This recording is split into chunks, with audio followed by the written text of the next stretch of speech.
শুনুনি 2.1 অনুপাত ও শতকরা অধ্যায়ের সৃজনশীল প্রশ্ন 33। শফিক এবং রফিক নামে দুইজন শ্রমিক মাসিক বেতনের ভিত্তিতে স্কুলে চাকরি করেন।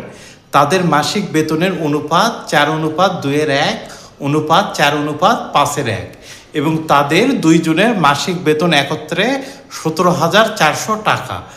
এক বছর পর তাদের বেতন যথাক্রমে 1,000 টাকা ও 1,600 টাকা বৃদ্ধি পায়।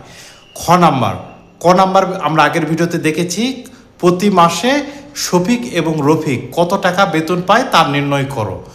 ক নাম্বার হতে পায়, আমরা আগের ভিডিওতে দেখেছি শফিক ও রফিকের বেতনের অনুপাত 15:14।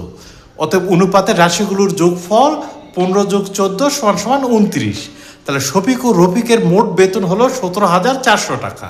তাহলে শফিকের বেতন হবে 17,400 টাকার এই 29 ভাগের 15 ভাগ। এই শফিকের অনুপাত যেহেতু 15, তাহলে 29 দিয়ে 17,400কে ভাগ করলে 600 হয়, আর 600 আর 15 গুণ করলে হয় 9,000 টাকা।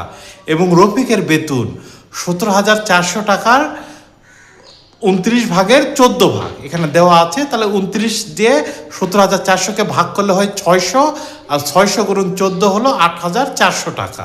অতএব শফিকের বেতন 9,000 টাকা এবং রফিকের বেতন 8,400 টাকা।